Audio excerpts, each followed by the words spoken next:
हे महादेव, मेरे ज्ञान और निर्माण की सीमा अब खत्म हो चुकी है। ये सृष्टि वहीं ठहर गई है।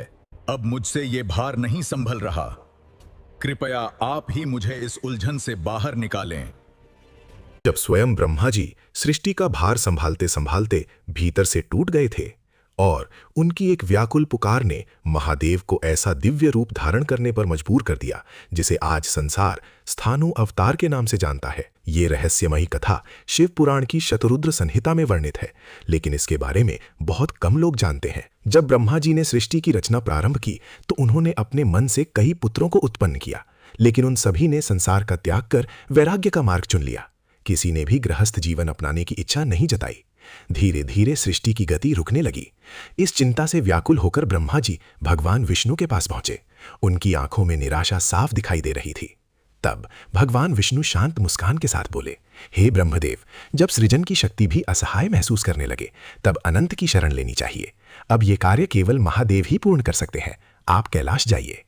विष्णु जी की बात सुनकर ब्रह्मा जी तुरंत कैलाश पर्वत पहुंचे और हाथ जोड़कर महादेव से सृष्टि को आगे बढ़ाने की विनती करने लगे।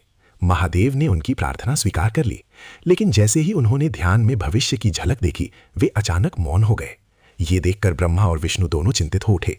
उन्होंने पूछा, हे महादेव, क्या हुआ? आपने सृष्टि निर्माण का कार्य क्यों रोक दिया? तब शिव जी की आंखें नम हो गईं। भारी स्वर में उन्होंने कहा, मैं ऐसी दुनिया की रचना कैसे करूं जहां मेरे ही बनाए जीव बुढ़ापे का दर्द सहें, बीमारियों से तड़पें, अपनों के बिछड़ने का दुख झेलें और हर पल मृत्यु के भय में जिएं। अपने ही बच्चों को पीड़ा में देखना मेरे लिए असहनीय है। इतना कहते ही महादेव पूर्णतः शांत हो गए।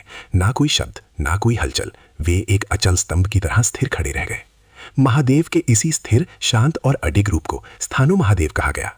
आज भी हरियाणा के कुरुक्षेत्र में स्थित प्राचीन स्थानेश्वर महादेव मंदिर उसी दिव्य घटना की याद दिलाता है। मान्यता है कि महाभारत युद्ध से पहले पांडवों ने भी यहीं आकर भगवान शिव का आशीर्वाद प्राप्त किया था। जरा सोचिए, जो देव संपूर्ण सृष्टि के स्वामी हैं, उनके हृदय में अपनी संतानों के लिए कितना अथाह प्रेम होगा।